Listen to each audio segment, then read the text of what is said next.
En el corazón de Manhattan se alzaban dos torres que se elevaban 110 pisos sobre el sur de la isla. Las torres gemelas del World Trade Center, con 1.368 pies de altura cada una, fueron durante un tiempo los edificios más altos del planeta. Se les llamó el último gran proyecto de un imperio poderoso, un símbolo del capitalismo estadounidense moldeado en acero y vidrio contra el cielo. Pero bajo esa grandeza se ocultaba otra historia. Una historia de un vecindario destruido. Una historia de cientos de pequeños negocios borrados del mapa de la ciudad. Una historia de poder que aplastó la resistencia de gente común en nombre de una visión que pocos compartían. Este palacio no se levantó sobre terreno vacío. Surgió sobre las ruinas de algo que nadie debía recordar. La guerra terminó en 1945. Los soldados regresaron a casa y encontraron una nación transformada por la industria y lista para disfrutar la prosperidad en tiempos de paz. Las ciudades crecieron con el regreso de veteranos y sus familias jóvenes. Los suburbios ofrecían nuevas viviendas y créditos accesibles. Por un momento, parecía que los centros urbanos prosperarían junto a esa expansión. Pero Manhattan contaba otra historia. El distrito financiero, que había sido el motor del capitalismo durante generaciones, empezó a perder aquello que lo hacía indispensable. Las sedes corporativas comenzaron a mudarse hacia otras zonas a finales de los años 40. Los ejecutivos preferían oficinas con estacionamientos amplios en lugar de edificios estrechos accesibles solo en metro. Las ventajas fiscales aceleraron ese movimiento. Durante los años 50, el éxodo se intensificó. Empresas que habían ocupado oficinas durante décadas cambiaban de dirección y se marchaban. Edificios enteros quedaban parcialmente vacíos. El valor de las propiedades caía de forma constante. La base impositiva que sostenía los servicios de la ciudad se debilitaba año tras año. Nueva York enfrentaba una crisis sin precedentes mientras la ciudad más rica del país veía desmoronarse su base económica. El sur de Manhattan fue el más afectado. La zona al sur de Chamber Street había sido construida para una economía del siglo XIX. Calles estrechas pensadas para carruajes no podían adaptarse al tráfico moderno. Edificios levantados en el siglo XIX carecían de comodidades como aire acondicionado central o ascensores rápidos. Para muchas empresas, renovar resultaba más costoso que mudarse. Hubo un barrio que representaba todo lo que la era de posguerra estaba dejando atrás. Radio Row ocupaba unas 13 manzanas delimitadas por varias calles principales. Durante 5 décadas, se había desarrollado de forma orgánica hasta convertirse en el mayor distrito de electrónica del país. Cientos de pequeños comercios se agrupaban creando un mercado único. Eran negocios modestos en edificios antiguos, talleres que reparaban radios y televisores, comerciantes que vendían equipos militares sobrantes de la guerra, proveedores de componentes como válvulas, resistencias, capacitores y cables de todo tipo. Tiendas que ofrecían lo último en electrónica a precios competitivos. La mayoría eran empresas familiares. Muchos dueños eran inmigrantes o hijos de inmigrantes que habían construido algo sólido con inversiones mínimas. Los edificios reflejaban ese origen práctico. Construcciones simples de 4 o 5 pisos, vitrinas llenas de productos, talleres en los pisos superiores donde técnicos realizaban reparaciones complejas, y niveles más altos usados como almacenes o viviendas modestas. Nada sugería grandeza, pero todo funcionaba perfectamente. El barrio prosperaba precisamente gracias a esa densidad informal. Aficionados a la electrónica de toda la región viajaban hasta allí. Se podían encontrar piezas difíciles de conseguir, componentes descontinuados hacía años. Los comerciantes tenían un conocimiento profundo y lo compartían con los clientes. Estudiantes buscaban piezas para experimentar. Ingenieros acudían en busca de materiales para prototipos. El tejido social era igual de particular. Los propietarios mantenían redes de cooperación incluso con la competencia. Si no tenían algo, enviaban al cliente a otra tienda.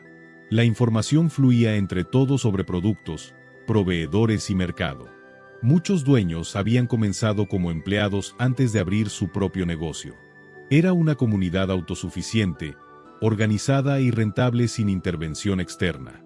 Para 1955, estos negocios empleaban a unas 30.000 personas. Entre ellos había técnicos, vendedores, repartidores y personal administrativo. Las ventas anuales alcanzaban cifras millonarias. Pagaban impuestos que contribuían a una ciudad que perdía ingresos en otros sectores. Pero el valor del barrio iba más allá del comercio. Era un lugar donde el conocimiento técnico se transmitía entre generaciones mediante la práctica. Antes de que la formación formal fuera común, allí se aprendía trabajando.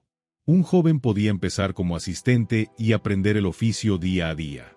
Ese conocimiento sostenía familias durante décadas. Nada de esto impresionaba a quienes tomaban decisiones sobre el futuro de la ciudad.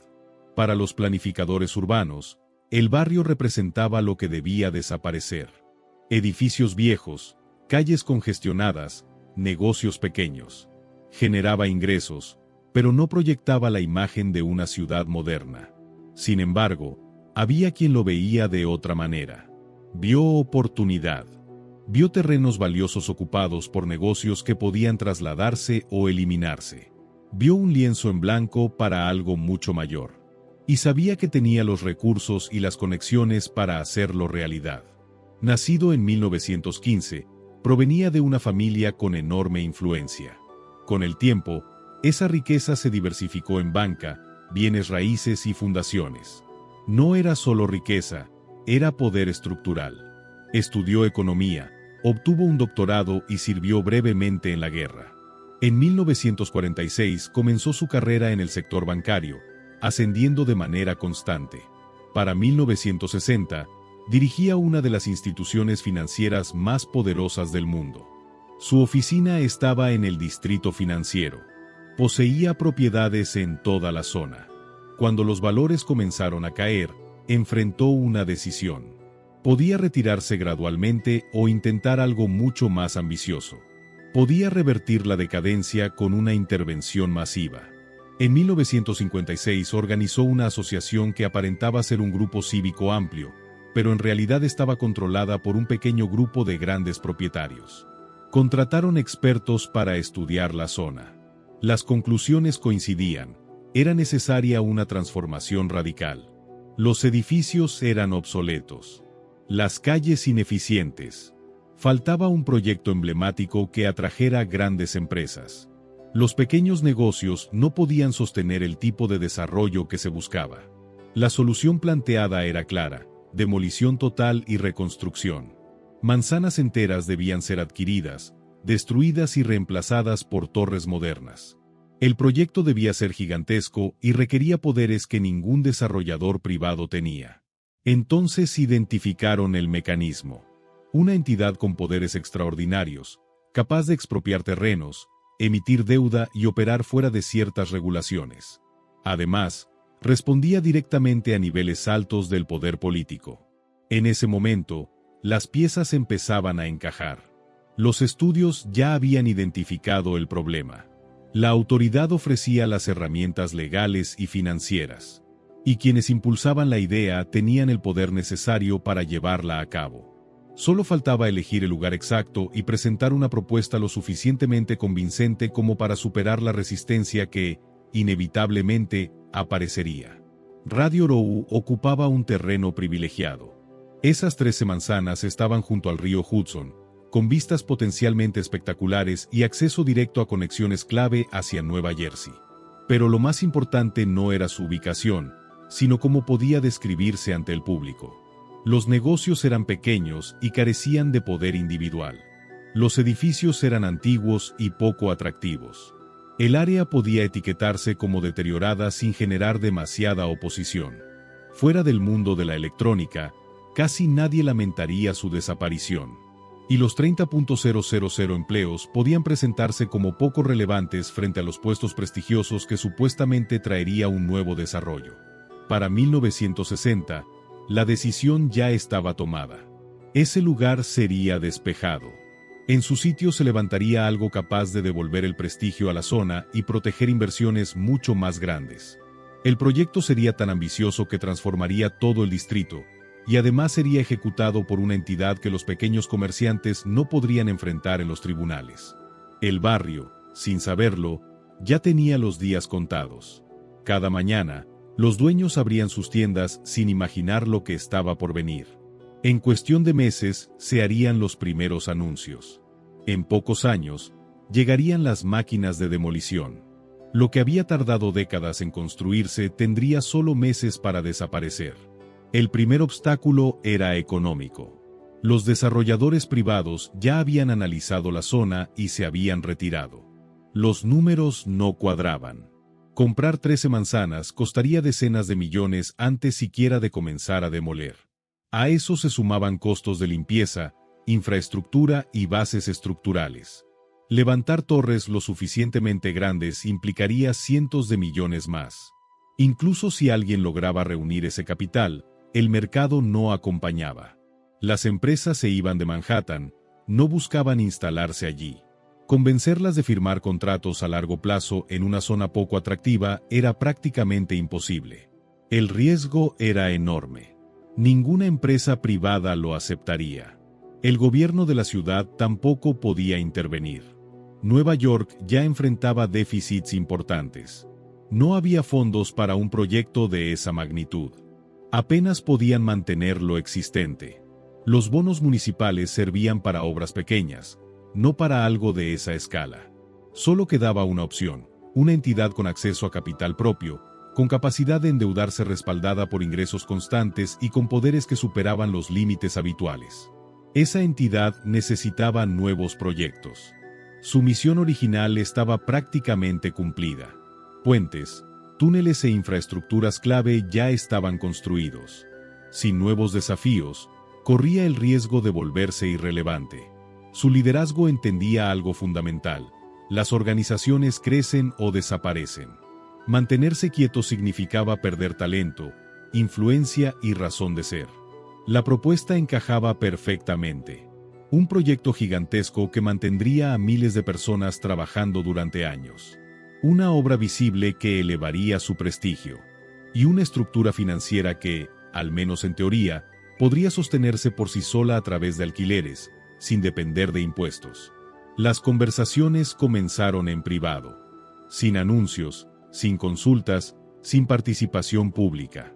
Se diseñó todo en silencio. Primero se construye el plan completo, luego se presenta como inevitable. Involucrar a otros demasiado pronto solo genera oposición. La alineación política era clave. Había control sobre las decisiones necesarias para avanzar. Los obstáculos podían resolverse con incentivos adecuados. Para 1961, el concepto ya estaba definido. Se construiría un gran centro dedicado al comercio internacional. Oficinas para empresas globales, instituciones financieras y organizaciones de alcance mundial. Y como símbolo, 2 torres lo suficientemente altas como para dominar el horizonte y recuperar el título de los edificios más altos del mundo. Quedaba elegir el lugar definitivo. Se evaluaron varias opciones, pero una seguía apareciendo como la más conveniente. Era más barata debido a la antigüedad de sus edificios. Los negocios estaban fragmentados, sin una figura dominante que pudiera oponerse con fuerza. La cercanía al río ofrecía ventajas evidentes. Y, sobre todo, podía ser clasificada de una manera que facilitaría todo el proceso. Esa clasificación era crucial. Permitía justificar la expropiación. Para hacerlo, era necesario argumentar que el área presentaba deficiencias y que su transformación beneficiaría al conjunto de la sociedad. Pero esa definición era flexible. Podía significar deterioro estructural, problemas sanitarios, bajo rendimiento económico o simplemente que alguien había decidido que el uso actual no era el mejor posible. Los edificios eran antiguos. Eso era cierto. Muchos databan de finales del siglo XIX o principios del XX. No tenían aire acondicionado central. Los ascensores eran lentos. Las instalaciones eléctricas no estaban diseñadas para las exigencias modernas. Para oficinas de alto nivel, eran obsoletos. Pero eso no significaba que no sirvieran para lo que realmente se hacía allí. Esos negocios no necesitaban lujo. Necesitaban alquileres accesibles y cercanía entre sí. Esa concentración informal era precisamente lo que hacía valioso al lugar. Esa diferencia fue ignorada. Los estudios se centraron en lo que faltaba, no en lo que funcionaba. La conclusión ya estaba decidida desde el inicio. El área debía desaparecer. Y si debía desaparecer, entonces la expropiación estaba justificada. Los dueños no sabían nada. Estaban concentrados en su trabajo diario, en sus clientes, en mantener sus negocios a flote. Muchos operaban con márgenes pequeños. No tenían contactos ni acceso a la información que se discutía en reuniones cerradas. Hasta que un día todo cambió. A finales de enero de 1960 se hizo el anuncio público. Se presentó un proyecto ambicioso que prometía transformar la ciudad. Se mostraron imágenes de torres gigantes que superarían cualquier construcción existente. El costo estimado era enorme, pero se hablaba de crecimiento, de modernización, de futuro. El lugar elegido coincidía exactamente con el barrio que todos conocían. Para quienes vivían y trabajaban allí, no había duda de lo que significaba. La reacción en los medios fue mayormente positiva. Se celebró la visión, la ambición, la idea de reemplazar lo viejo por algo nuevo. Se hablaba de progreso, de renovación urbana. Era la época en la que lo antiguo debía dar paso a lo moderno. Entre todo eso, apenas se mencionaban los negocios afectados. Se hablaba de cientos de tiendas, de miles de empleos, pero sin profundidad. Se presentaban como pérdidas inevitables, sacrificios necesarios en nombre de un beneficio mayor. Los dueños se enteraron leyendo el periódico. Nadie los había contactado. No hubo advertencias. Ninguna conversación previa. De un día para otro, descubrieron que todo lo que habían construido tenía fecha de final. Uno de ellos llevaba más de 30 años en su local. El negocio había pasado de generación en generación. Había crecido, sostenido a una familia, dado empleo a varias personas. No era enorme, pero era estable. Era su vida. El edificio no llamaba la atención, pero el alquiler era accesible y la ubicación era perfecta para ese tipo de negocio. Cuando leyó la noticia, la incredulidad fue inmediata. Su edificio estaba destinado a desaparecer. Su tienda tendría que mudarse. La compensación sería determinada por la misma entidad que quería quitarle el lugar. No había opción. La decisión ya estaba tomada y él simplemente estaba en medio del camino. Empezó a llamar a otros comerciantes. Todos tenían las mismas dudas. ¿Realmente podían hacer eso? ¿Qué derechos tenían? ¿Se podía pelear? ¿A dónde irían? ¿Cuánto les pagarían? ¿Quién les daría respuestas? La incertidumbre se transformó rápidamente en organización. Formaron una asociación, reunieron dinero y contrataron abogados. Pero las primeras respuestas no fueron alentadoras. La autoridad tenía amplios poderes para expropiar terrenos si se argumentaba un beneficio público.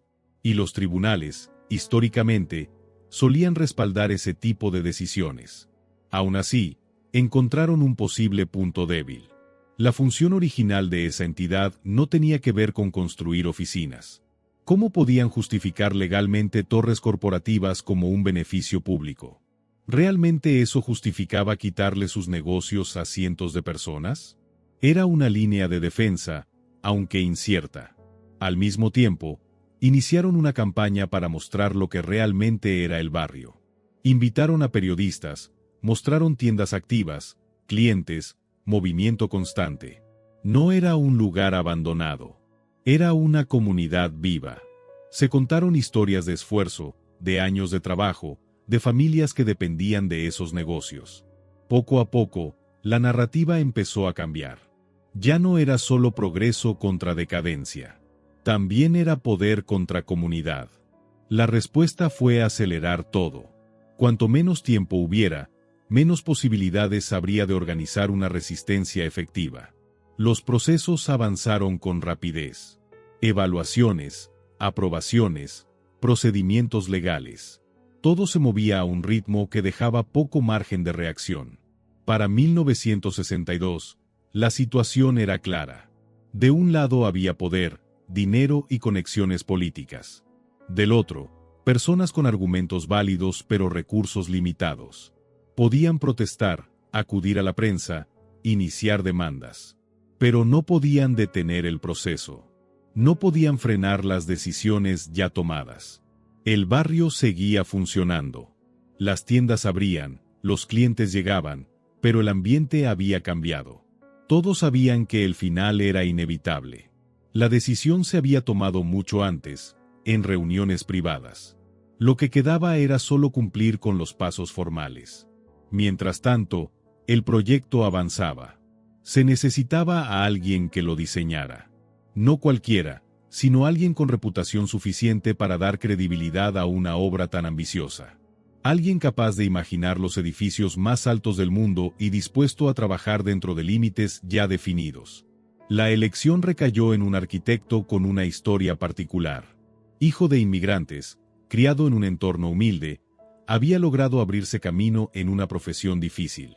Había visto de cerca cómo decisiones del gobierno podían destruir la vida de personas comunes. Y ahora se encontraba frente a un encargo que implicaba algo muy similar, aunque en otro contexto. Su enfoque siempre había sido humano. Creía en espacios que generaran bienestar, en diseños que no abrumaran. Pero esta vez las condiciones eran distintas. El proyecto ya venía definido: 2 torres gigantes, espacios inmensos, estructuras que debían desafiar límites técnicos nunca antes alcanzados. Aceptó. Rechazarlo no era una opción real. Era la oportunidad más grande de su carrera. Y como muchos en su posición, encontró la manera de justificarlo. En ese nivel, todos hacían concesiones. El diseño respondió tanto a la ingeniería como a la estética. La altura implicaba enfrentar fuerzas enormes. La solución fue convertir las paredes en parte estructural, creando una especie de tubo resistente. Columnas verticales muy cercanas entre sí daban forma a esa estructura. Lo que parecía un detalle visual era en realidad una necesidad técnica. Las ventanas eran estrechas y no podían abrirse. Todo dependería de sistemas internos. Aire, temperatura, ventilación, todo controlado mecánicamente. Era eficiente, pero también implicaba una dependencia total. Se intentaron añadir elementos más humanos. Espacios abiertos, plazas, zonas públicas. Lugares donde la gente pudiera reunirse. Pero la escala del proyecto superaba cualquier intento de hacerlo cercano. Cada torre albergaría a decenas de miles de personas. Algo nunca visto. Los ascensores requerían soluciones innovadoras. Se diseñó un sistema de niveles intermedios donde las personas cambiarían de elevador para llegar a sus pisos. Era brillante desde el punto de vista técnico, pero convertía la experiencia diaria en algo mecánico, repetitivo, casi impersonal. Los trabajadores pasarían sus días en pisos idénticos, sin control sobre su entorno, dependiendo completamente del funcionamiento del edificio. Si algo fallaba, miles de personas quedarían atrapadas en esa estructura. Aún así, el proyecto se presentó como un logro, como un símbolo de cooperación, de crecimiento, de futuro. Las imágenes mostraban oficinas modernas, vistas impresionantes, un entorno idealizado. No se hablaba del origen del terreno. No se mencionaba a quienes estaban siendo desplazados. La historia oficial era otra. Progreso, modernidad, avance. Mientras los diseños se perfeccionaban, la batalla legal continuaba. Los dueños llevaron el caso a los tribunales, cuestionando si realmente existía un propósito público que justificara lo que estaba ocurriendo. La respuesta fue clara desde el otro lado. Se trataba de desarrollo, de comercio internacional, de beneficios para toda la región. Esos argumentos públicos continuaban construyendo la base sobre la que todo el proyecto avanzaría. El caso llegó al tribunal más alto del estado. En marzo de 1963, la decisión fue clara. Se falló a favor del proyecto. Se aceptó la idea de que fomentar el comercio internacional era un objetivo legítimo de interés público. La clasificación del barrio como zona deteriorada apenas fue cuestionada. El argumento central de los comerciantes, que señalaba que se les estaba quitando su propiedad para beneficiar a otros intereses privados, fue descartado. El golpe fue definitivo. La última barrera legal había desaparecido. A partir de ese momento, el proceso de expropiación podía avanzar sin obstáculos. No quedaban apelaciones. No había aliados políticos con suficiente poder para intervenir. La decisión ya no podía revertirse. Las evaluaciones comenzaron de inmediato. Técnicos recorrieron los edificios, analizaron terrenos, revisaron negocios. Calculaban valores basándose en estructuras, ubicación y estimaciones de ingresos. Pero el resultado no reflejaba la realidad. Las cifras ignoraban años de esfuerzo, el valor de la clientela, la importancia de la ubicación. Todo lo intangible quedaba prácticamente fuera. Un negocio que había sostenido a una familia durante décadas era reducido a un número frío. Y ese número no alcanzaba para reconstruir lo que se estaba perdiendo. Para muchos, empezar de nuevo no era una opción real. Especialmente para quienes llevaban toda una vida allí. La situación se repetía en cientos de casos. Las compensaciones eran bajas y el tiempo escaso. Se exigía vender y abandonar en cuestión de meses. Algunos dueños ya pensaban en retirarse en pocos años, vender sus negocios con calma. Ahora se veían obligados a aceptar condiciones muy por debajo de lo que habrían conseguido en circunstancias normales. Intentaron negociar. Pedían más tiempo, mejores valores, ayuda para reubicarse. Las respuestas fueron mínimas. El objetivo era claro: liberar el terreno lo antes posible. Cada retraso implicaba riesgos. Con el paso de los meses, algunos comenzaron a ceder. No porque quisieran, sino porque no había alternativa. Resistir significaba perderlo todo y aún así recibir menos. Las primeras tiendas cerraron. Liquidaciones, ventas finales, mercancía vendida por debajo de su valor. Lo que había tomado años construir se deshacía en cuestión de semanas. La comunidad empezó a fragmentarse. Algunos intentaron trasladarse a otras zonas. Pero el valor real del barrio no estaba solo en cada negocio individual, sino en su concentración. Separados, perdían esa ventaja. Los clientes ya no podían recorrer varias tiendas en un mismo lugar. El ecosistema desaparecía. Otros simplemente se retiraron. Aceptaron la compensación y abandonaron. El esfuerzo de empezar de cero era demasiado grande, especialmente para quienes ya habían invertido toda su vida en ese lugar. Unos pocos resistieron hasta el final. Rechazaron acuerdos y obligaron a que el proceso siguiera su curso legal completo. Sabían que perderían, pero intentaban al menos retrasar lo inevitable. Mientras tanto, la atención mediática disminuía. Lo que al principio era una historia de lucha empezó a desaparecer de los titulares. La atención se desplazó hacia el futuro, hacia lo que se iba a construir. El pasado dejaba de importar. Para 1965, el resultado era inevitable. La demolición comenzaría pronto. El barrio dejaría de existir. En marzo de 1966 llegaron las máquinas. El proceso empezó de forma sistemática, avanzando poco a poco. Los primeros edificios en caer fueron los más pequeños. Techos destruidos, paredes derribadas, escombros retirados sin pausa. Camiones transportaban restos constantemente. Lo que había permanecido durante décadas desaparecía en días. Algunos antiguos dueños observaban desde la distancia. Otros no podían soportarlo. Las imágenes de ese momento muestran personas de pie, en silencio, viendo cómo todo se convertía en ruinas. No todos se habían ido. Algunos permanecieron hasta el final, manteniendo la ilusión de normalidad. Pero la orden llegó. Fueron obligados a salir. Sus pertenencias quedaron en la calle. Entre los últimos en irse estaba uno de los comerciantes más antiguos. Había pasado más de 3 décadas en su local. Cada objeto representaba conocimiento acumulado, relaciones, historia. Pero en una mañana cualquiera, recibió la orden final.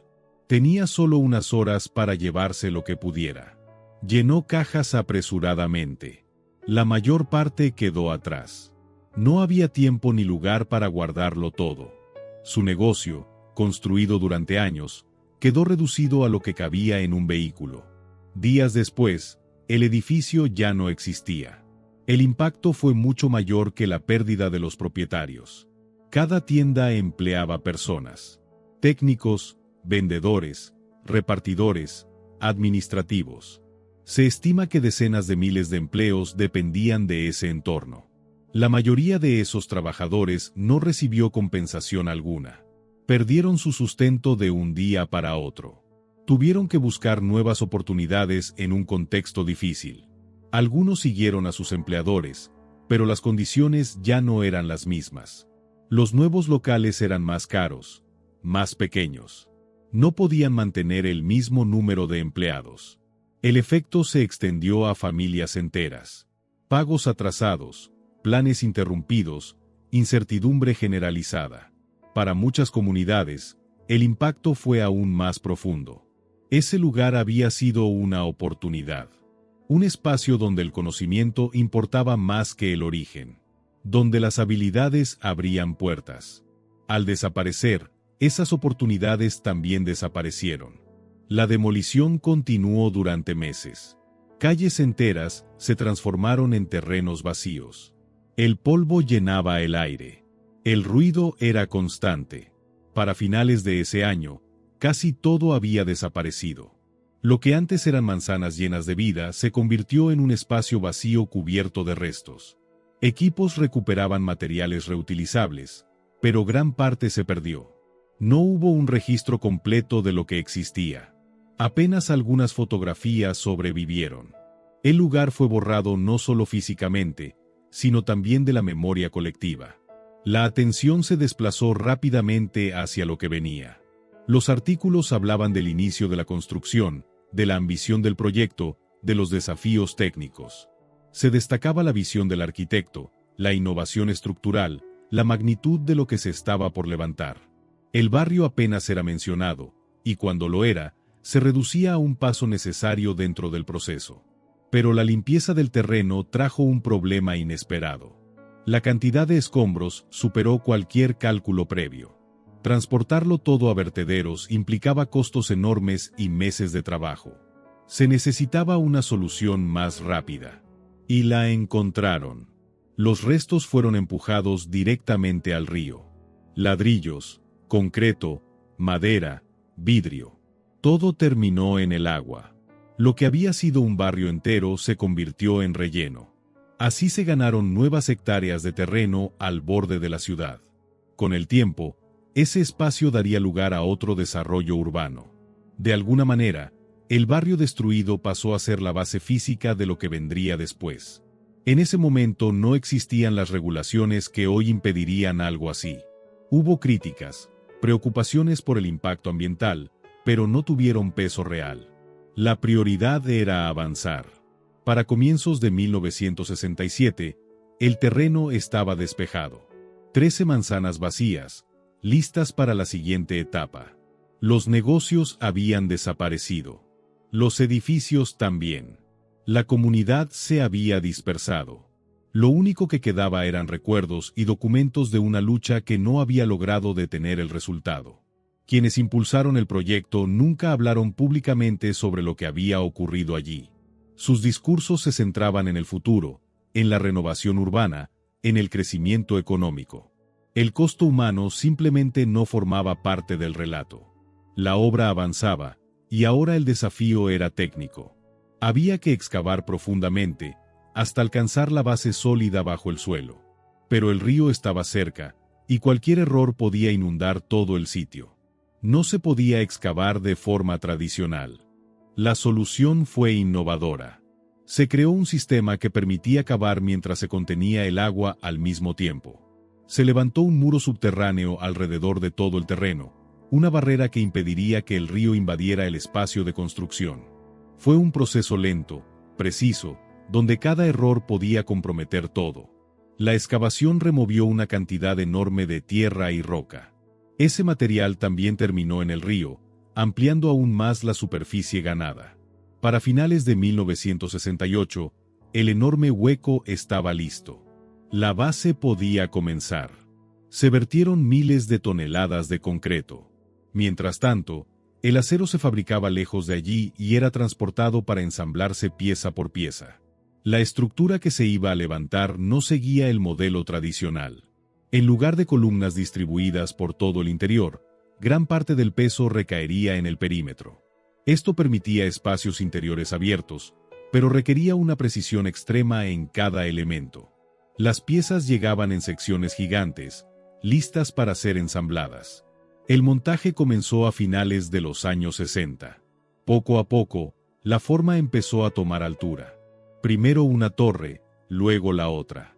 El trabajo era peligroso. Los obreros operaban a grandes alturas, expuestos al viento y a condiciones cambiantes. Las medidas de seguridad eran limitadas comparadas con estándares posteriores. Los accidentes ocurrían. Hubo muertes, trabajadores que cayeron, familias que quedaron atrás. Cada uno de esos casos representaba una historia truncada, un costo que rara vez aparecía en los titulares. Aún así, la construcción no se detuvo.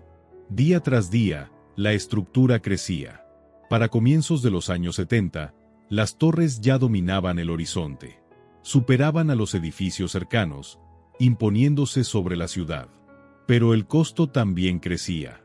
Las estimaciones iniciales quedaron atrás rápidamente. Problemas en la base, aumento en los materiales, complejidad técnica. Todo sumaba. Lo que se había proyectado inicialmente se multiplicó varias veces. A pesar de eso, el proyecto continuó. Había formas de financiarlo, mecanismos para sostenerlo. Y se seguía defendiendo con los mismos argumentos: desarrollo, comercio, beneficio público. Se hablaba de oficinas para organizaciones internacionales, de espacios para instituciones, de atracción turística. Se construía una narrativa que justificaba cada decisión tomada. Mientras tanto, la mayor parte del espacio estaba destinada a algo mucho más simple y directo.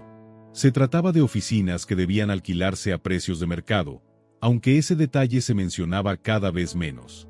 El calendario de construcción también empezó a retrasarse. Lo que inicialmente se esperaba terminar en 1972 se extendió hasta el año siguiente.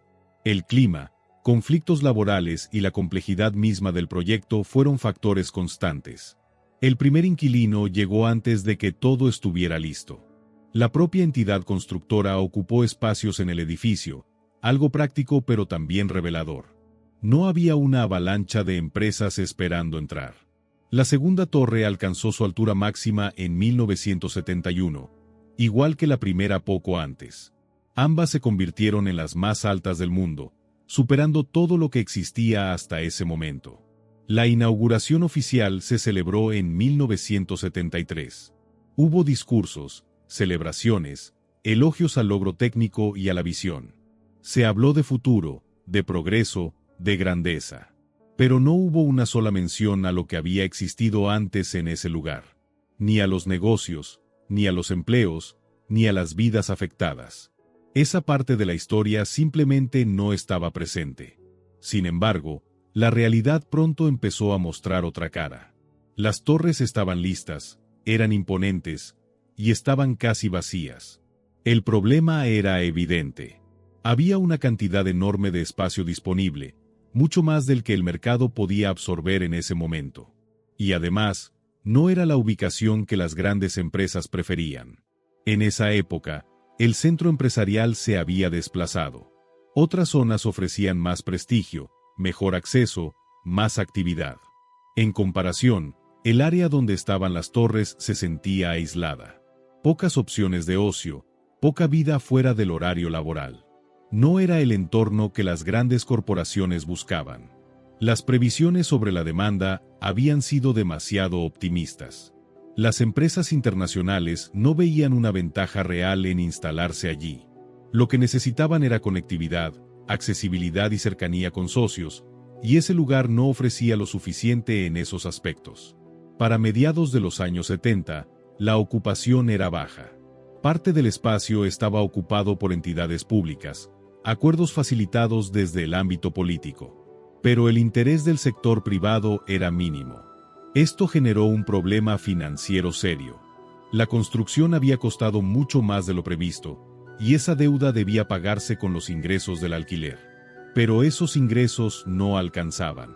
Se recurrió a otras fuentes para cubrir el déficit, lo que generó críticas. Algunos empezaron a señalar el proyecto como un error costoso. Las críticas también alcanzaron el diseño. Se hablaba de espacios poco acogedores, de estructuras frías, de una experiencia poco humana. Aún así, hubo un punto positivo. La plataforma de observación atrajo a miles de visitantes. Las vistas eran impresionantes y eso generó ingresos y cierta popularidad. Pero eso no solucionaba el problema principal. Se intentó atraer empresas con mejores condiciones, precios más bajos, incentivos. Pero el contexto económico tampoco ayudaba. Crisis energéticas, recesión, incertidumbre. Las empresas reducían gastos en lugar de expandirse.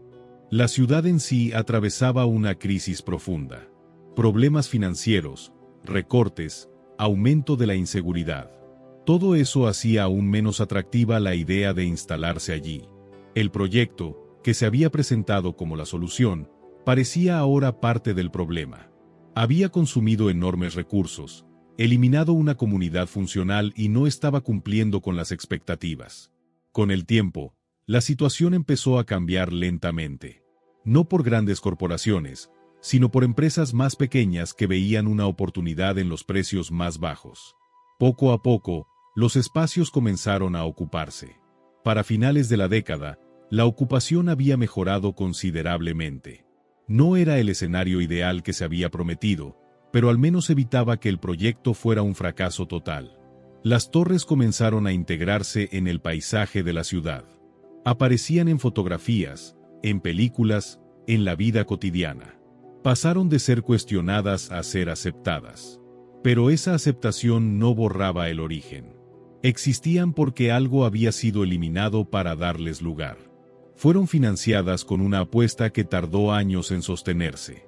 A medida que avanzaban los años, empezaron a adquirir otro significado.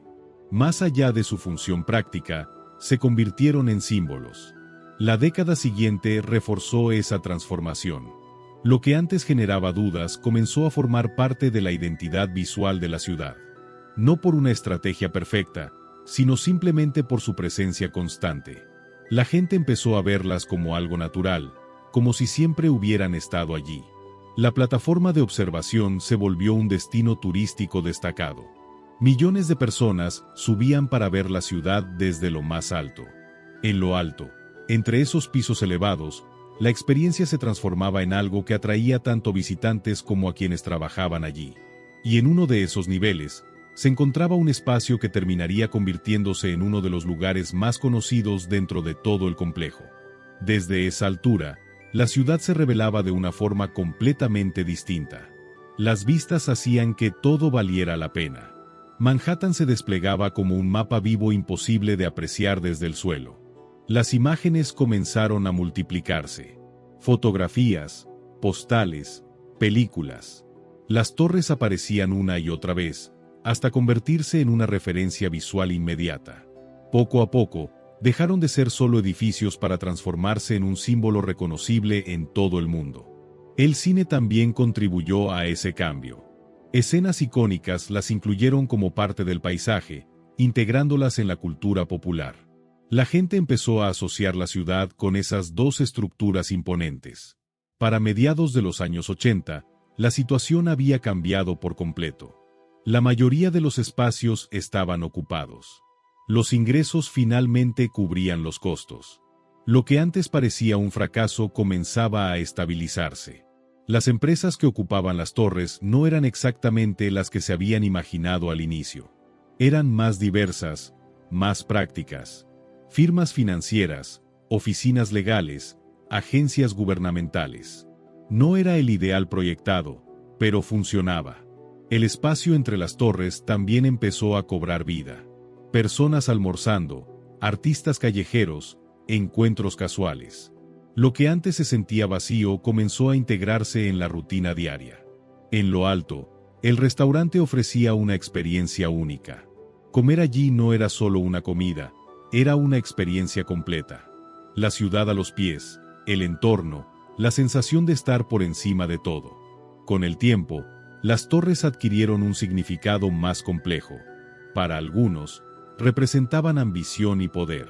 Para otros, eran un recordatorio de decisiones cuestionables. Dos formas de ver lo mismo.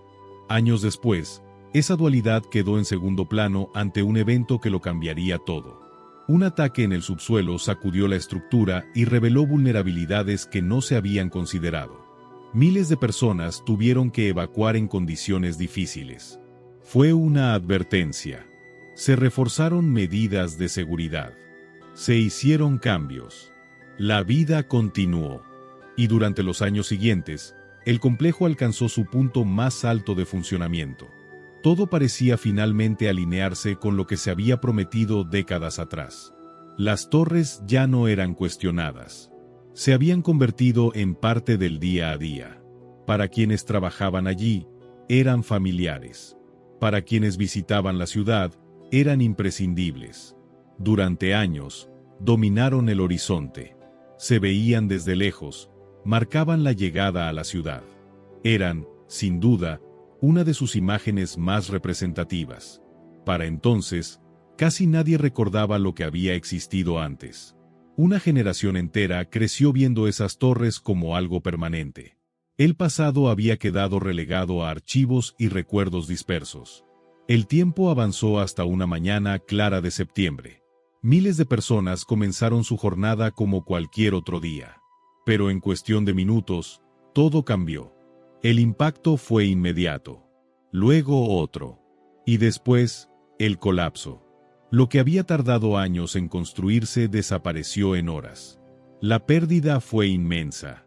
Vidas, historias, familias. Todo quedó marcado por ese momento. A partir de entonces, el significado cambió por completo. Ya no se hablaba de controversias ni de decisiones pasadas. El lugar se transformó en un espacio de memoria. Donde antes había estructuras, quedaron huellas. Espacios diseñados para recordar, para honrar. Nombres grabados, visitantes en silencio.